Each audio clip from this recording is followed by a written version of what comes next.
है आप सभी का आपके अपने चैनल लक्ष्य तक पर। अगर आपको भी मैथ पेडागोजी से डर लगता है तो यह क्लास आप सभी के लिए उपयोगी होने वाली है, क्योंकि आज की क्लास मैथ पेडागोजी के कुछ टफ वाले प्रश्नों पर आधारित होगी। तो चलिए सब लोग जल्दी से लाइव जुड़ जाइए, क्योंकि क्लास का टाइम हो चुका है और अब हम स्टार्ट करने चल रहे हैं आज की क्लास को। ठीक है, तो चलिए जो भी समय हमारे पास आखिरी समय बचा हुआ है हम उसमें अधिक से अधिक मेहनत करेंगे ताकि हमारा रिजल्ट अच्छा हो जाए। ठीक है, तो पहले प्रश्न को देखिए। तो कहा जा रहा है कि यदि शिक्षक गणितीय अवधारणा पढ़ाते समय छात्र की पूर्व जानकारी को सक्रिय करता है तो यह किस सिद्धांत पर आधारित है। देख रहे हैं पहला ही प्रश्न इतना टफ दे दिया गया और प्रश्न थोड़ा सा बड़ा है, समझ में ना आए तो एक बार फिर से पढ़िएगा। कहा क्या गया था कि यदि शिक्षक गणितीय अवधारणा पढ़ाते समय छात्र की पूर्व जानकारी को सक्रिय करता है तो यह किस सिद्धांत पर आधारित है। ठीक, ए ऑप्शन का है कि अभ्यास सिद्धांत, बी ऑप्शन व्यवहारवाद, सी ऑप्शन निर्माणवाद और डी ऑप्शन अनुकरण सिद्धांत। तो यहाँ पर अनुकरण सिद्धांत की बात किया नहीं गया है। ठीक है, अब आपको ए बी सी में से उत्तर बताना है कौन सा सही हो जाएगा। एक बात को याद रखना है, यहाँ पर छात्र की पूर्व जानकारी को सक्रिय भी रखता है वह टीचर। ठीक है, इसको ध्यान में रखकर आप उत्तर चुनिए कौन सा सही होगा ए बी सी में से। चलिए, अनुकरण सिद्धांत की यहाँ पर बात नहीं किया गया, ना ही यहाँ पर अभ्यास सिद्धांत की बात किया गया। अब आपको बताना है बी और सी में से व्यवहारवाद या निर्माणवाद कौन सा उत्तर हमारा सही होगा। ठीक, तो यहाँ पर इस प्रश्न का जो उत्तर होगा वो हो जाएगा निर्माणवाद, हमारा व्यवहारवाद नहीं होगा। तो नोट करिए, इस प्रश्न का जो उत्तर है निर्माणवाद सही हो जाएगा। ठीक, चलिए आगे आइए और अगला प्रश्न देखिए क्या कहा जा रहा है। कहा जा रहा है कि गणित शिक्षण में पूर्वानुमान गतिविधि का उद्देश्य है। पूर्वानुमान गतिविधि का उद्देश्य क्या होता है आप बताइए। ए ऑप्शन कह रहा है कि सही उत्तर बताना, बी ऑप्शन सूत्र रटना, सी ऑप्शन छात्र की सोच को सक्रिय करना और डी ऑप्शन समय बचाना। तो चलिए प्रश्न संख्या दूसरे का उत्तर कमेंट बॉक्स में बता दीजिए कौन सा उत्तर हमारा सही हो जाएगा। चलिए, बिल्कुल सही, यहाँ पर गणित शिक्षण में पूर्वानुमान गतिविधि का उद्देश्य पूछा जा रहा है। तो हमने आपसे पहले भी बताया था कि सही उत्तर की बात करें या उत्तर देने की बात करें, ये सब ऑप्शन निगेटिव होते हैं, काटिए ऑप्शन। बी ऑप्शन सूत्र रटने की बात किया जा रहा है। तो हमने आपसे हर क्लास में यही बताया है कि गणित में सूत्र को याद नहीं करेंगे और हिंदी पेडागोजी जब पढ़ रहे होंगे तो वहाँ पर हम क्या व्याकरण को नहीं याद करेंगे। ठीक, तो ये दोनों शब्द आपको मिल जाएंगे, तो ये निगेटिव होते हैं, काटिए। और डी ऑप्शन समय बचाने की बात करा, इसे भी काट दीजिए, क्योंकि समय बचाना, समय अधिक लेना, ये सभी प्रकार के जो ऑप्शन होते हैं वो निगेटिव होते हैं। एक काम करिए, आज की क्लास में जो भी निगेटिव शब्द हम आपको बताते हुए चल रहे हैं उसे नोट करिए। ठीक, नोट करिए, हर सब्जेक्ट का जो पॉजिटिव और निगेटिव शब्द हो रहा है हमारे क्लास में उसको आप नोट करिए। परीक्षा के टाइम पर यही आपको ट्रिक काम कर जाएगी। ठीक है, तो यहाँ पर उत्तर जो होगा छात्र की सोच को सक्रिय करना, यही इसका मुख्य उद्देश्य होता है। ठीक, चलिए आगे बढ़िए और अगला प्रश्न देखेंगे क्या कहा जा रहा है। तो प्रश्न में कहा जा रहा है यदि छात्र किसी गणितीय नियम को नए संदर्भ में सफलतापूर्वक प्रयोग करता है तो यह किस स्तर का अधिगम है। ए ऑप्शन स्मृति, बी ऑप्शन समझ, सी ऑप्शन अनुप्रयोग, डी ऑप्शन विश्लेषण। तो चलिए फटाक से कमेंट करिए और उत्तर बताइए कौन सा हमारा सही हो जाएगा। चलिए, बिल्कुल सही, यदि छात्र किसी गतिविधि नियम को नए संदर्भ में सफलतापूर्वक प्रयोग करता है तो यह क्या होगा, ये बिल्कुल सही है। स्मृति नहीं होगी, ना ही समझ की बात, ना ही विश्लेषण की बात, बल्कि यह अनुप्रयोग होगा, यानी कि तीसरा ऑप्शन हमारा सही हो जाएगा। ठीक, नोट कर लिए। क्लास अच्छी लग रही है तो लाइक कर दीजिए, चैनल पर नए हो तो सब्सक्राइब कर लीजिए, क्योंकि यहाँ पर आपको टीचिंग एग्जाम की सभी तैयारी निःशुल्क में कराई जाती है। हम सिर्फ सीटेट तक नहीं रुकने वाले, हम सीटेट के बाद आपके राज्य में जो भी कंपटीशन एग्जाम टीचिंग के होने वाली है उसकी भी तैयारी आपको कराएंगे। ठीक, तो सबसे पहले नंबर लग चुका है TRE 4, यानी कि अब बिहार का शिक्षक भर्ती आने वाला है बहुत जल्द। तो जुट जाइए, बिहार से अगर आप लोग ये क्लास को देख रहे हैं तो आप लोग अधिक मेहनत करिए। ठीक, क्योंकि TRE 4 बहुत जल्द आने वाला है आपके यहाँ। दूसरे नंबर पर हो सकता है यूपी में आ जाए। ठीक, अगर आपके भी राज्य में टीचिंग वैकेंसी आने वाली है तो कमेंट बॉक्स में ज़रूर बताइएगा कि हमारे राज्य में भी टीचिंग वैकेंसी आने वाली है। और आप किस राज्य से हैं ये बताइएगा ज़रूर, ठीक है? क्योंकि हमारा पूरा शेड्यूल बनना चाहिए, सभी एग्ज़ाम को ध्यान में रखकर शेड्यूल बनाया जाता है कि आपको फ्री क्लासेस प्रोवाइड की जाए डेली। चलिए, फिलहाल अभी पूरा फोकस जो है सीटेट पर है, तो सीटेट को क्वालीफाई करिए अच्छे नंबर से बस। चलिए, गणित में प्रक्रियात्मक ज्ञान का उदाहरण है। क्या उदाहरण है? सूत्र का अर्थ समझना। बी ऑप्शन सूत्र कब प्रयोग करें। सी ऑप्शन चरणबद्ध हल करने की विधि और डी ऑप्शन समस्या की व्याख्या। तो यहाँ पर समस्या की व्याख्या नहीं होने वाला है। सूत्र कब प्रयोग करें कभी भी गणित में प्रक्रियात्मक ज्ञान का उदाहरण नहीं होगा। ए ऑप्शन क्या करें? सूत्र का अर्थ समझना, तो बिल्कुल नहीं, यह भी हमारा नेगेटिव हो जाएगा। तो यहाँ पर जो उत्तर होगा चरणबद्ध हल करने की विधि, यानी कि सी ऑप्शन यहाँ से हमारा सही हो जाएगा। ठीक, तो इस प्रश्न का उत्तर सी ऑप्शन सही करिए आप लोग और आगे बढ़िए। अगला प्रश्न देखेंगे क्या कहा जा रहा है। चलिए प्रश्न देखते हैं क्या कहा जा रहा है। कहा जा रहा है कि किस प्रकार का प्रश्न गणितीय तर्क को सर्वाधिक बढ़ावा देता है।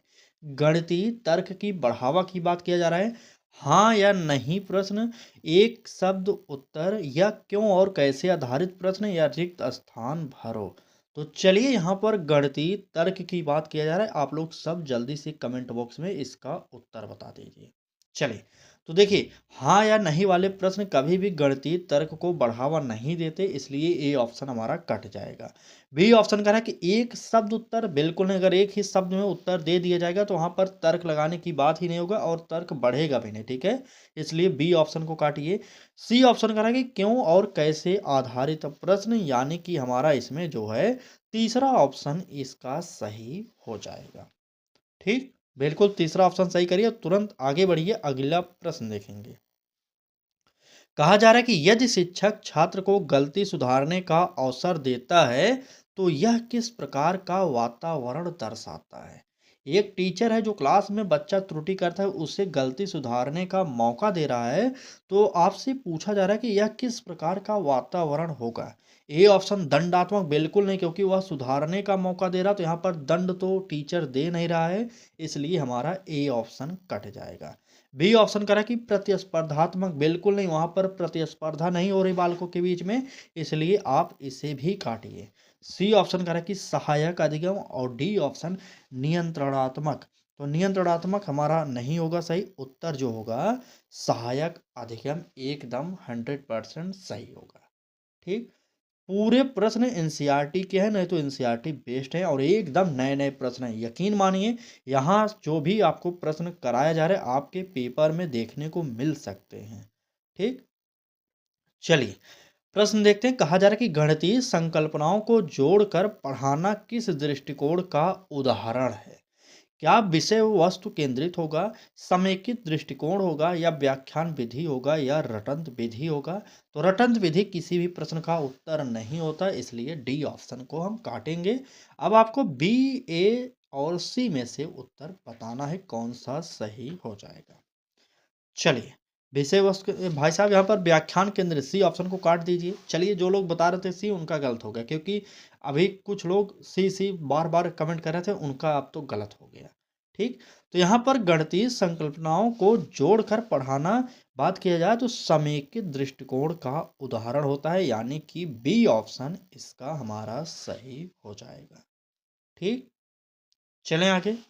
चलिए आगे बढ़ते हैं और देखते हैं अगले प्रश्न में क्या कहा जा रहा है। कहा जा रहा है कि यदि छात्र अपने उत्तर का औचित्य प्रस्तुत करता है तो यह किस कौशल का संकेत है।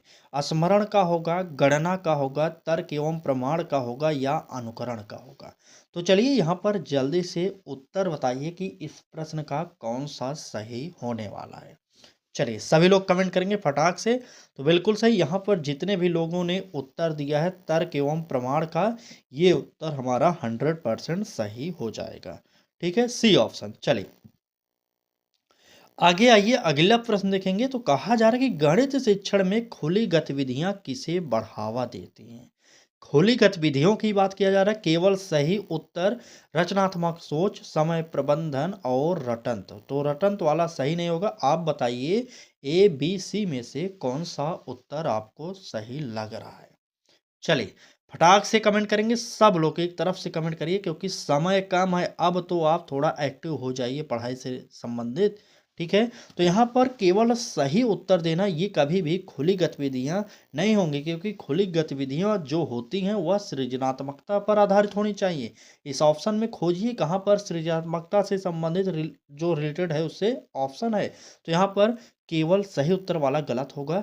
रचनात्मक सोच, समय प्रबंधन नहीं होगा, बल्कि यहाँ पर रचनात्मक सोच यानी कि बी ऑप्शन हमारा सही हो जाएगा, ठीक है। बिल्कुल बी ऑप्शन सही करिए और तुरंत आगे बढ़िए, अगला प्रश्न देखेंगे क्या कहा जा रहा है। चलिए, कहा जा रहा है कि यदि मूल्यांकन सीखने की प्रक्रिया के दौरान किया जाता है तो उसे कहा जाएगा, क्या कहा जाएगा? ए ऑप्शन योगात्मक मूल्यांकन, बी ऑप्शन निदानात्मक मूल्यांकन, सी ऑप्शन निर्माणात्मक मूल्यांकन और डी ऑप्शन अंतिम मूल्यांकन। तो चलिए, प्रश्न संख्या 10 का उत्तर सब लोग कमेंट बॉक्स में बताएंगे कौन सा सही होने वाला है। चलिए, बिल्कुल सही, सीखने के दौरान की मूल्यांकन किया जा रहा है। यहाँ पर देखिए अंतिम मूल्यांकन कह रहा है, अंतिम मूल्यांकन नहीं होगा, जो सीखने के दौरान होगा उसे अंतिम मूल्यांकन नहीं कहेंगे। योगात्मक मूल्यांकन, सभी मूल्यांकनों का योग की बात किया जा रहा है, ए ऑप्शन को काटिए।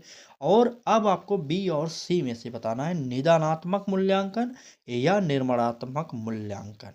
चलिए, बिल्कुल बिल्कुल, यहाँ पर जो भी उत्तर दे रहे हैं सी ऑप्शन यहाँ पर सभी का सही है। यहाँ पर उत्तर होगा निर्माणात्मक मूल्यांकन, यानी कि तीसरा ऑप्शन हमारा सही हो जाएगा, ठीक।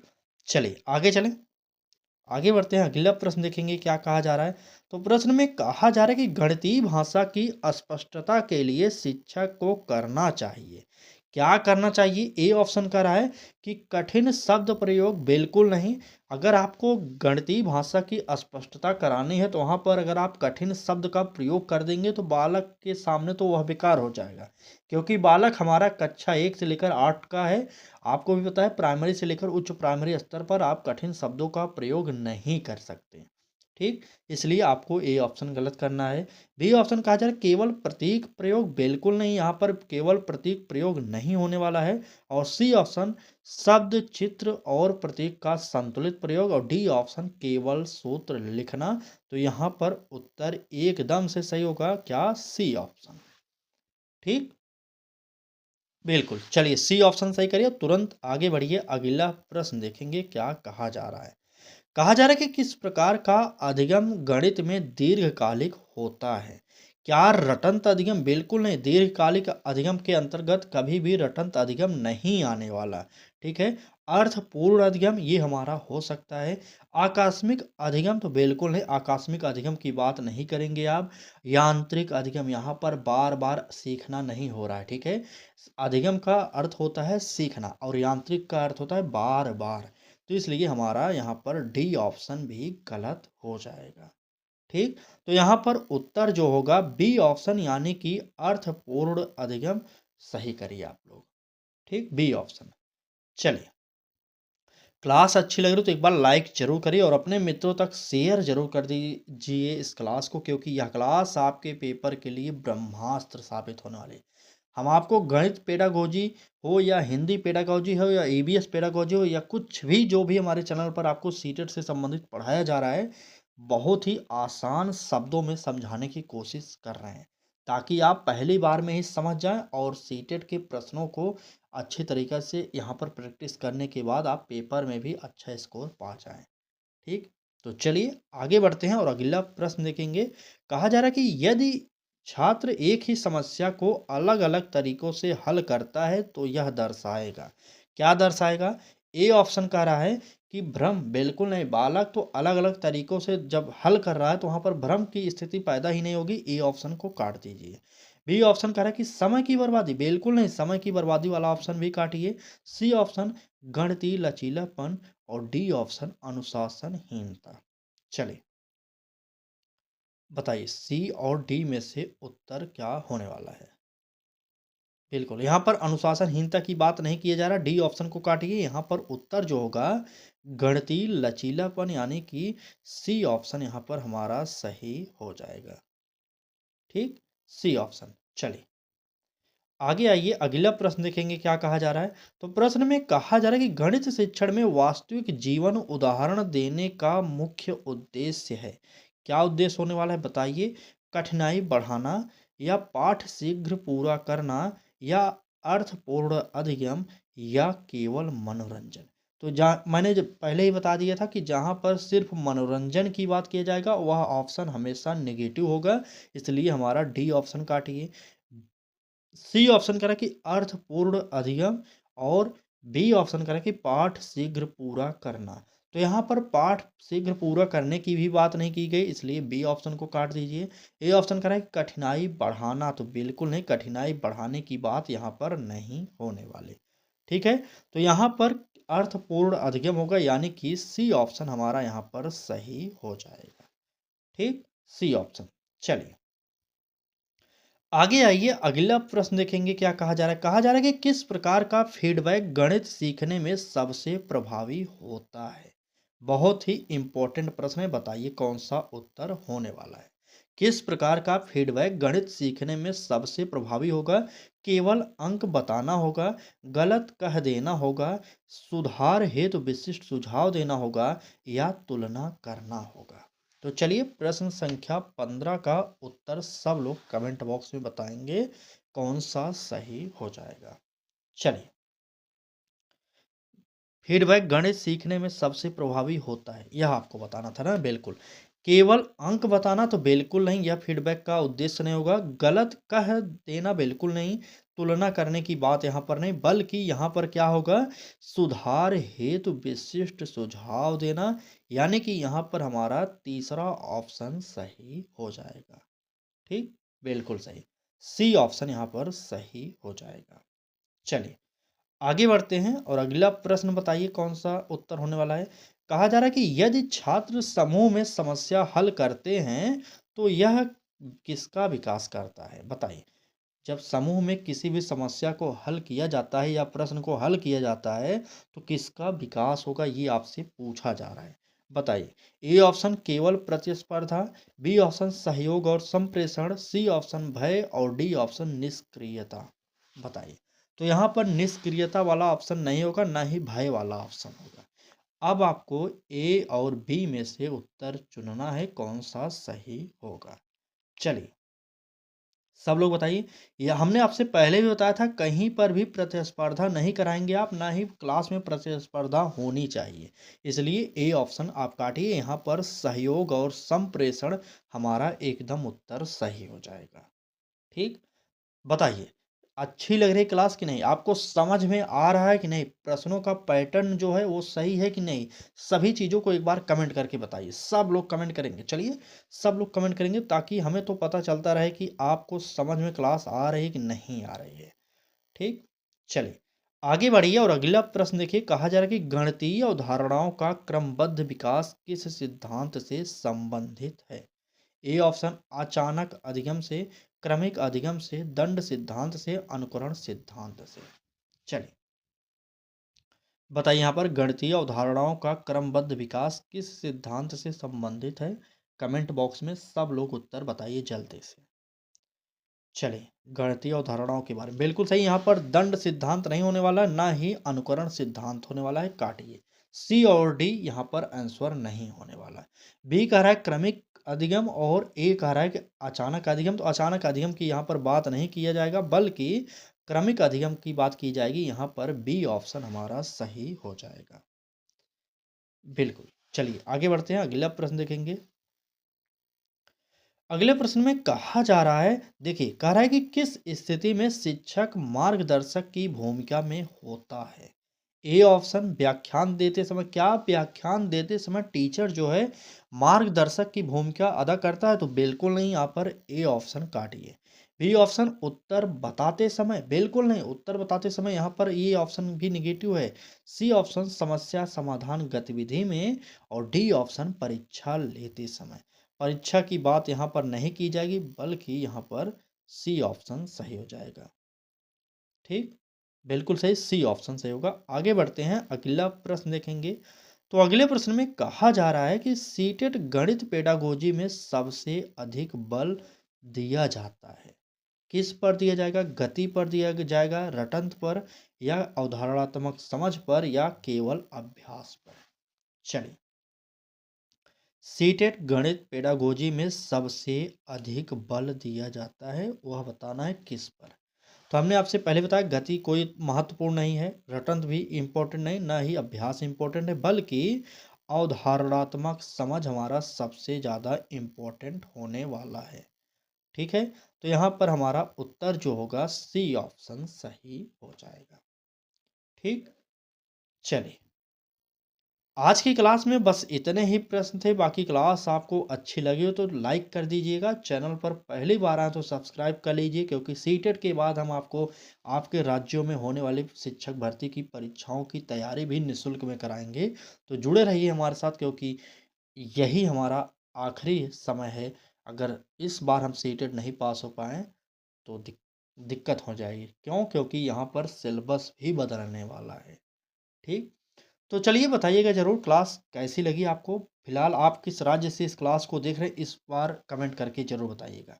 और आपके राज्य में क्या लगता है, आपको टीचर वैकेंसी होगी कि नहीं होगी, ये भी अपनी राय ज़रूर कमेंट बॉक्स में बताइएगा। ठीक, फिलहाल सीटेट के लिए आप हमारे साथ जुड़िए। डेली सुबह और शाम को क्लासेज हो रही, आप चैनल को सब्सक्राइब कर लीजिए, बेल आइकन को ऑन करिए। बाकी यूट्यूब खुद आपको बताएगा किस टाइम क्लासेज हो रही हैं। ठीक, चलिए, आज की क्लास को यहीं पर समाप्त करेंगे। कल फिर मिलेंगे एक नए क्लास के साथ, तब तक के लिए धन्यवाद।